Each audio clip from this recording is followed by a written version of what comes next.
Ya. Bismillahirrahmanirrahim. Assalamualaikum warahmatullahi wabarakatuh. Innal hamdalillah nahmaduhu wa nasta'inuhu wa nastaghfiruh wa na'udzu billahi min shururi anfusina wa min sayyiati a'malina. May yahdihillahu fala mudilla lahu wa may yudlil fala hadiya lahu. Asyhadu an la ilaha illallah wahdahu la syarika lahu wa asyhadu anna Muhammadan abduhu wa rasuluhu alladzi la nabiyya ba'da, amma ba'du. Faqala Allah ta'ala fi kitabihil karim, a'udzu billahi minasyaitonir rajim. Ya ayyuhalladzina amanu taqullaha haqqa tuqatih wa la tamutunna illa wa antum muslimun. Hadirin yang menyaksikan kajian online, kaum muslimin wal muslimat yang dirahmati Allah Subhanahu wa taala. Kita bersyukur kepadanya pada sore hari ini, di hari yang keempat di bulan Ramadan. Kita masih diberikan kesempatan, kesehatan, tentu saja keimanan, sehingga kita masih bisa istiqomah melaksanakan ibadah di bulan yang penuh dengan keberkahan dan keagungan ini. Salawat dan salam semoga melimpahkan kepada junjungan kita Nabi Muhammad Sallallahu Alaihi Wasallam, kepada keluarganya, sahabat-sahabatnya, para tabi'in, tabi'ut tabi'in, dan insya Allah kepada kita sekalian yang senantiasa istiqomah melaksanakan syariat-syariatnya. Hadirin wal hadirat, kaum muslimin wal muslimat dimanapun Anda berada, di kajian online ini kita akan membedah tentang keutamaan malu. Sebagaimana sudah kita pahami bersama bahwa malu adalah sebagian dari iman. Tentu kalau malu sebagian dari iman, maka bagaimana mengimplementasikan malu terhadap kehidupan kita sehari-hari. Baik, di sore hari ini akan kita buka kembali kitab Riyadhus Shalihin, Kitabul Adab, Babul Hayai wa fadlihi wal hasi ala takhalluqi bihi. Bab malu dan keutamaannya serta motivasi untuk berakhlak malu itu. Apa itu malu? Imam Ibnu Qayyim Al-Jauziyah pernah menyampaikan bahwa al-haya'u atau malu itu berasal dari kata al-hayatu, yang artinya hidup. Artinya apa? Hidup dan matinya hati seseorang sangat mempengaruhi sifat malu orang tersebut. Dengan kata lain, hilangnya rasa malu dipengaruhi oleh kadar kematian hati dan ruh seseorang. Maka dapat disimpulkan bahwa malu itu adalah akhlak atau perangai yang mendorong seseorang untuk meninggalkan perbuatan-perbuatan yang buruk dan tercela, sehingga menghalangi seseorang untuk melakukan dosa dan maksiat dan mencegah dari sikap melalaikan hak orang lain. Kalau kita membaca Kitabul Adab dalam buku Riyadhus Shalihin karya Imam An-Nawawi ini, kita menemukan beberapa hadis yang membahas tentang malu, dan hadis-hadis tersebut insya Allah sahih dan menggambarkan betapa baginda Rasulullah Shallallahu Alaihi Wasallam sangat mendorong kita umatnya untuk memiliki rasa malu itu. Kita perhatikan dalam hadis yang pertama, yaitu dari Ibnu Umar radhiyallahu anhu, bahwasanya Rasulullah pernah melewat pada seseorang yang dia adalah dari kaum Ansor yang sedang menasihati saudaranya bahwa dengan malu itu kamu tidak bisa maju. Kalau kamu terus malu, kamu akan banyak ketinggalan dalam hidup. Mendengar itu, baginda Rasulullah menyampaikan, da'hu fa innal haya'a minal iman. Biarkan dia memiliki rasa malu, Karena rasa malu itu adalah bagian dari iman. Muttafaqun alaih, hadis riwayat Imam Bukhari dan Muslim. Jadi ini sangat faktual dengan saat ini, betapa banyak orang yang kehilangan rasa malu. Kemudian dia melakukan apa saja, termasuk maksiat, termasuk berbohong, termasuk melakukan sesuatu yang merugikan orang lain. Kenapa? Rasa malunya sudah hilang dalam dirinya. Maka kalau ada orang yang kehilangan rasa malu itu, maka terbukalah syaitan untuk mendorong dia berbuat maksiat, berbuat keburukan. Maka baginda Rasulullah menyampaikan, biarkan dia yang punya rasa malu itu, karena rasa malu adalah sebagian dari iman. Di hadis yang lain dari Imran bin Husain, baginda Rasulullah Shallallahu Alaihi Wasallam pernah bersabda, al-haya'u la ya'ti illa bi khairi. Malu itu tidak mendatangkan apapun kecuali kebaikan. Maka dengan kata lain, kalau orang sudah memiliki rasa malu, yang muncul di dirinya adalah terus ia berbuat baik yang Allah sukai, yang manusia sukai. Dan sebaliknya, kalau orang sudah tidak memiliki rasa malu, maka dapat terwujud dalam hatinya, dia akan seenaknya untuk berbuat apa saja, sekiranya bisa memuaskan hawa nafsunya tanpa mempedulikan syariat yang ada.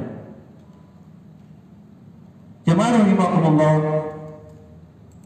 di hadis yang lain baginda Rasulullah SAW pernah menyampaikan, al-imanu bid'u wa sab'una aw bid'u wa sittuna syu'batan.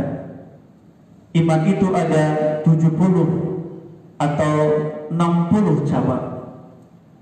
Fa'afdaluha qaulu la ilaha illallah. Yang paling utama, yang paling tinggi iman adalah mengucapkan kalimat la ilaha illallah. Maka nanti kita menemukan sebuah dalil orang yang di akhir hidupnya mengucap kalimat la ilaha illallah dakhala jannah, maka dia akan masuk surga. Karena ini merupakan iman yang paling puncak, yang paling tinggi, mengucapkan, mengakui bahwa tiada Tuhan selain Allah. Wa adnaha imautatul adza 'anit thariqi. Dan iman yang paling rendah adalah engkau membuang gangguan, membuang kotoran, membuang benda yang bisa mengganggu di perjalanan. Apakah itu batu, paku, ya, benda-benda yang membahayakan orang yang melewati jalan itu kemudian kita buang, maka itu adalah iman yang paling rendah. Dapat dibayangkan kalau kita berjalan di gang atau dimanapun kemudian menemukan barang-barang yang bisa mengganggu orang lain yang melewati jalan itu, kemudian kita membiarkannya, maka seperti apa iman dalam diri kita? Baginda saja itu menyebut adalah iman yang paling rendah, iman yang paling bawah. Wal haya'u syu'batun minal iman. Dan malu itu adalah cabang dari keimanan. Jemaah rahimakumullah, di dalam sebuah hadis juga yang Imam An-Nawawi cantumkan dalam Kitabul Adab tentang al-haya wa fadlihi ini, ada sebuah hadis dari Abu Sa'id Al-Khudri radhiyallahu anhu, kana Rasulullah ashadda haya'an minal adra'i fi hidrihi. Baginda Rasulullah Sallallahu Alaihi Wasallam adalah orang yang sangat pemalu, lebih pemalu dari seorang gadis yang ada di kamarnya, di biliknya.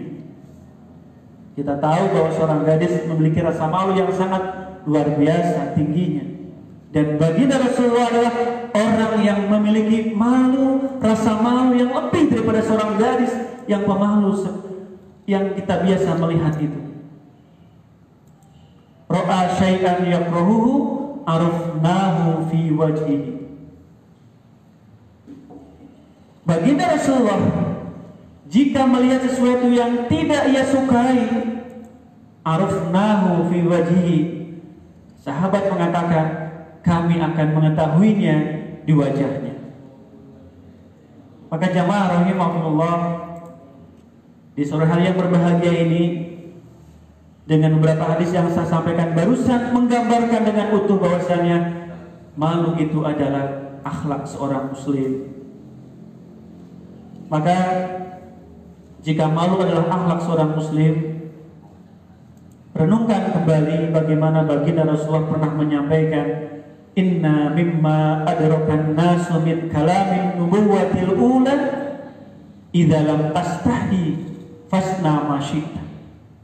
Sesungguhnya salah satu perkara yang telah diketahui manusia dari kalimat kenabian terdahulu adalah, jika engkau tidak malu, berbuatlah sesukamu.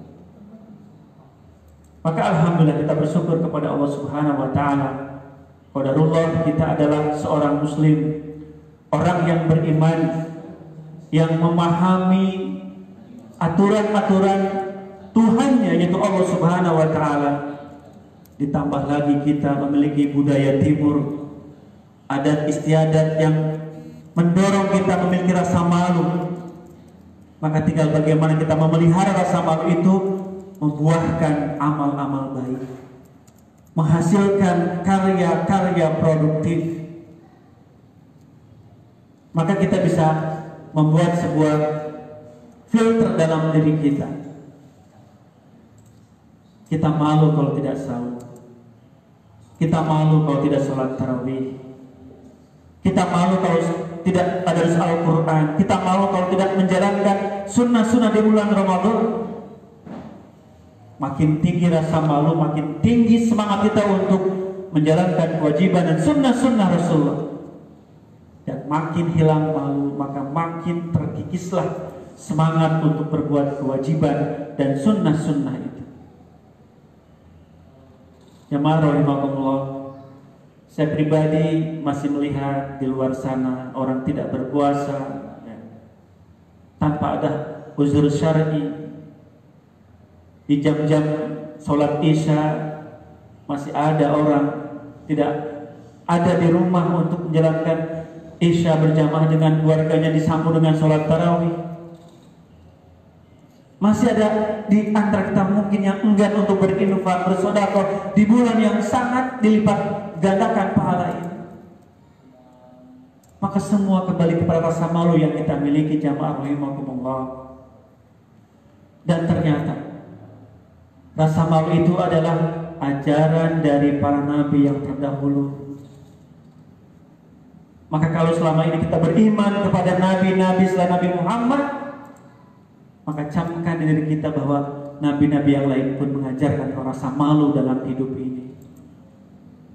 Jadi kalau hari ini jamaah rahimakumullah, kita masih melihat, mendengar, membaca berita tentang orang korupsi, orang berbuat maksiat, orang berbohong, orang mencelakai saudaranya, itu sebagai sebuah parameter bahwa rasa malu sudah tercerabut di hati masyarakat, di hati bangsa ini. Nauzubillah min dzalik. Jamaah rahimakumullah, selanjutnya bagaimana kita mengambil intisari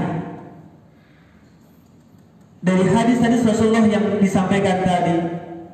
Apa sebenarnya keutamaan malu itu?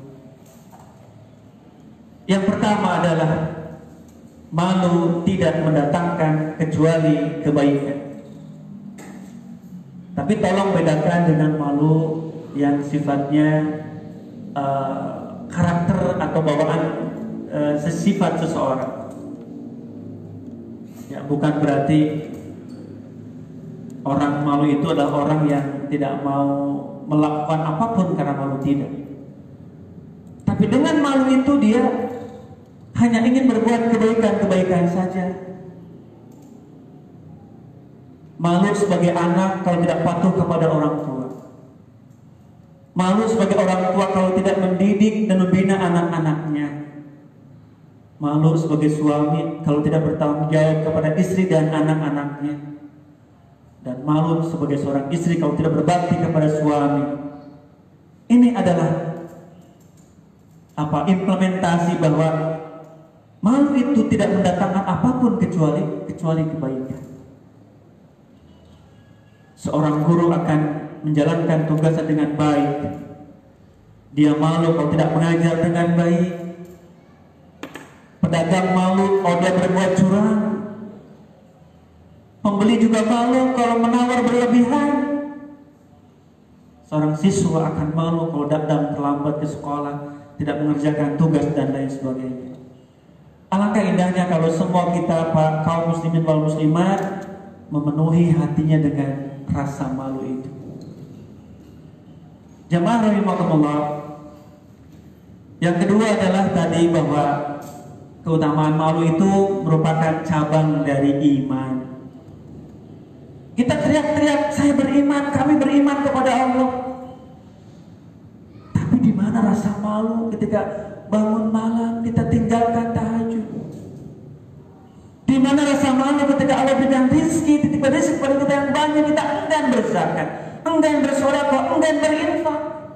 Di mana rasa malu itu? Kita punya uang banyak, saldo melimpah di semua rekening yang ada. Malu tidak bisa umroh, tapi dia dengan entengnya berangkat ke luar negeri. Tentu ini dulu ya, di masa sebelum wabah ini.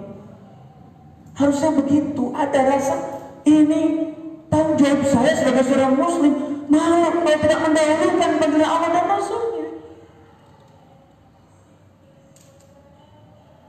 Sawah, kebun, sejauh mata memandang luasnya, tapi enggan untuk diwakafkan, membangun masjid atau pesantren atau sekolah atau madrasah.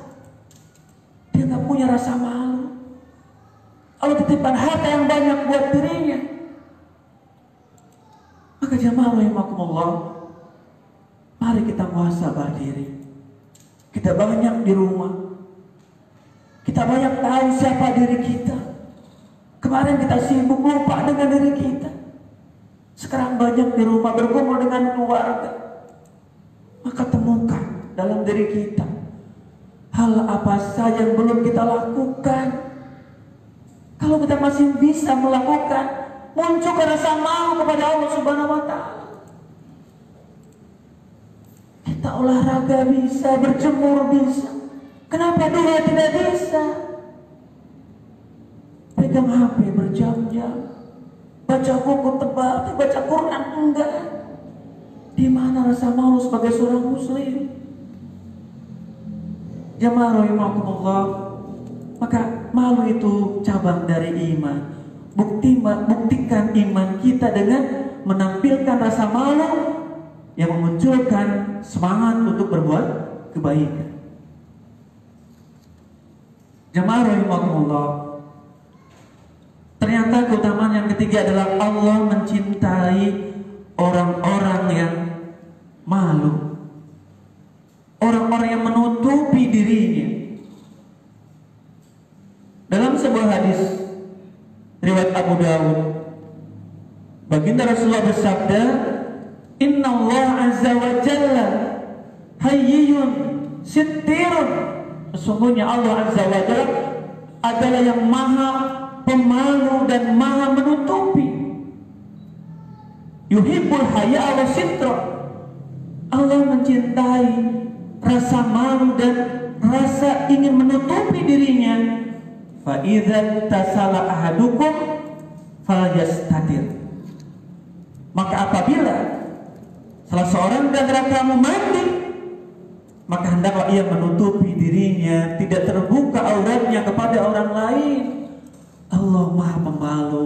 Allah mencintai orang-orang yang memiliki rasa malu. Allah maha menutupi. Allah mencintai orang yang bisa menutupi dirinya. Maka dalam kajian fikih wajib hukumnya orang-orang yang mandi itu harus tertutup, pakai hijab, pakai apa namanya, pipinding lah orang Sunda bilang, kalau tidak ada kamar mandi begitu. Tidak boleh mandi di sembarang tempat orang bisa mengakses dan melihatnya. Jamaah rahimakumullah. Kemudian keutamaan yang keempat adalah sifat malu adalah sifat para malaikat. Masya Allah. Kita tahu malaikat adalah makhluk yang sangat suci. Allah sebutkan sebagai makhluk yang sangat taat luar biasa kepadanya. Wa yaf'aluna ma yu'marun, begitu kata Allah. Malaikat adalah makhluk Allah yang senantiasa menjalankan apa yang diperintahkan kepada mereka oleh Allah Subhanahu wa taala. Kemudian yang kelima, keutamaan malu adalah dia akhlak Islam. Maka kita flashback ke zaman Rasulullah berdakwah dulu di Makkah Al-Mukarramah. Baginda Rasul berdakwah mengajak para sahabat selama 13 tahun di Makkah. Kanjeng Nabi concern fokus memperbaiki akhlak para sahabat, akhlak umat manusia. Hadisnya sudah sangat terkenal, jamaah pasti hafal. Innama bu'istu liutamima makarimal akhlak. Aku diutus untuk menyempurnakan akhlak-akhlak manusia. Karena ternyata kalau seseorang sudah memiliki akhlak yang mulia, akhlaknya baik, termasuk malu di dalamnya, maka dia berpotensi untuk mudah mengerjakan semua perintah Allah dan Rasulnya. Coba kita perhatikan para sahabat-sahabat yang memiliki akhlak yang mulia, tersadarkan dari kekhilafannya, tersadarkan dari kesalahannya, dapat hidayah, mengucap 2 kalimat syahadat, membersihkan hatinya, membersihkan pikirannya, muncul mental sami'na wa ata'na. Apa yang Nabi perintahkan, mereka mendengar, mereka taat, menjalankan semuanya. Kenapa? Berangkat dari akhlak yang mulia. Tapi kalau akhlaknya belum baik, akhlaknya masih kotor, pikirannya masih kotor, maka dia enggan untuk menjalankan perintah Allah dan Rasul dengan baik. Kita menemukan orang-orang munafik di Madinah. Mereka gambar orang-orang yang beriman kepada Allah dan Rasulnya, tapi hatinya belum baik, akhlaknya belum mulia. Yang terjadi adalah mereka ada di komunitas kaum muslimin bersama baginda Rasulullah, tapi mereka menanamkan kebencian yang luar biasa, menyebarkan berita bohong, memfitnah, mengadu domba, memprovokasi. Terjadi zaman Rasulullah. Mereka muslim, ngaku beriman kepada Allah dan Rasulnya, tapi menjadi duri dalam daging, musuh dalam selimut bagi para sahabat yang lainnya. Kenapa? Akhlaknya belum baik, akhlaknya tidak mulia, tidak ada rasa malu. Jamaah rahimakumullah. Ternyata keutamaan berikutnya adalah rasa malu sebagai pencegah pemiliknya melakukan dari kemaksiatan. Maka di awal saya menyampaikan hadis di Kitabul Adab Riyadhus Shalihin ini ditemukan Rasulullah pernah melewat seseorang dari kaum Ansor yang sedang menasehati saudaranya bahwa kamu akan ketinggalan, kamu akan tidak maju, kamu tidak akan mencapai apa yang kamu inginkan. Justru Rasulullah menyampaikan kepada orang itu, da'hu, biarkan dia dengan rasa malunya, karena rasa malu itu bagian daripada iman. Masya Allah. Kemudian jamaah rahimakumullah, kita coba mengintrospeksi diri dengan siap. Tapi kenapa melakukan hal itu? Tadi tercerabut rasa malu dalam diri. Ya. Masya Allah. Kita berlindung kepada Allah Subhanahu wa taala dari sifat seperti ini. Maka mari kita camkan di keutamaan yang ke-8 adalah rasa malu menghantarkan seseorang ke surga. Nah, kalau sudah mendengar kata-kata surga kan kita, aduh ya Allah, ingin ke surga. Apalagi di bulan Ramadan, Futihat abwabul jannah, dibuka pintu-pintu surga. Maksudnya apa? Peluang untuk jadi ahli surga sangat besar di bulan Ramadan ini. Man shoma ramadhana imanan wa ihtisaban ghufira lahu ma taqaddama min dhanbihi. Orang yang berpuasa di bulan Ramadan karena iman, ihtisab. Ihtisab itu berharap pahala Allah Subhanahu wa taala. Ghufira lahu ma taqaddama min dhanbihi, maka dia akan diampuni dosa-dosanya. Kalau orang sudah diampuni dosanya, berarti jiwanya bersih, suci. Penduduk surga itu orang-orang yang suci, yang bersih, tidak memiliki dosa. Kita akan tertarik dengan Ramadan yang mulia ini. Ya, tentu judul besarnya adalah kalau kita memahami, menyadari kita banyak dosa, ya, makin kita menyadari hidup banyak dosa, makin menikmati Ramadan ini. Juga yang kedua, wa man qama ramadhana imanan wa ihtisaban ghufira lahu ma taqaddama min dhanbihi. Barang siapa yang berdiri sholat tarawih di bulan Ramadan, maka akan diampuni dosa-dosanya kalau ia iman dan ihtisab. Malu kalau kita mendengarkan sholat tarawih, kita banyak dosa, banyak kesalahan, banyak khilaf kepada keluarga, kepada masyarakat. Mari manfaatkan malam-malam ini untuk banyak munajat, banyak taqarrub kepada Allah Subhanahu wa taala. Jamaah rahimakumullah. Begitupun nanti dengan amal-amal yang lain menghantarkan kita ke dalam surga Allah Subhanahu wa taala. Baginda menyampaikan, al-haya'u minal iman, mau itu sebagian dari iman, wal imanu fil jannati, dan iman itu ada di surga. Mudah-mudahan jamaah rahimakumullah, Ramadan kali ini yang baru 4 hari ini kita isi dengan hal-hal yang penuh dengan kebaikan. Dan kebaikan itu akan muncul untuk kita lakukan kalau ada dalam diri kita rasa malu kepada Allah Subhanahu wa taala. Kita menyadari begitu banyak Allah memberikan kenikmatan kepada kita sekalian. Ya, kenikmatan kita bisa hidup, bisa sehat, bisa beribadah, masih bisa menikmati rizki-rizki yang begitu melimpah kita rasakan. Dan kita juga bersyukur kepada bisa berbagi kepada orang lain. Maka mudah-mudahan jamaah rahimakumullah, keimanan kita tumbuh subur di hati karena rasa malu yang tinggi kepada Allah dan Rasulullah, dan juga kepada keluarga kita yang lain. Mudah-mudahan Allah menjaga kita, Allah melindungi kita, Allah berikan hidayah yang tidak pernah putus dalam diri kita. Mari kita akhiri majlis ini dengan bersama-sama meminta ampun kepada Allah Subhanahu wa taala. Astagfirullahaladzim, astagfirullahaladzim, astagfirullahaladzim. Insyaallah di sore hari ini, waktu menjelang berbuka adalah waktu yang sangat mustajab menurut baginda Rasulullah. Marilah kita menundukkan hati kita memohon kepada Allah Subhanahu wa taala. Rabbana la tuzigh qulubana ba'da idh hadaitana wa hab lana min ladunka rahmah innaka antal wahhab. Rabbana hab lana min azwajina wa dzurriyyatina qurrata a'yun waj'alna lil muttaqina imama.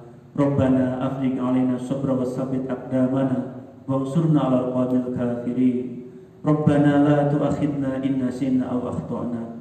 Rabbana wa la tahmil 'alaina isran kama hamaltahu 'alal ladzina min qablina. Demikian yang bisa disampaikan, semoga ada manfaatnya, dan mohon maaf kalau ada hal yang buruk, kalau ada hal yang tidak berkenan di hati jamaah sekalian. Aqulu qouli hadza wa astaghfirullah li wa lakum. Rabbana atina fid dunya hasanah wa fil akhirati hasanah wa qina adzabannar. Wassalamualaikum warahmatullahi wabarakatuh. Waalaikumsalam. 3, 2, 1.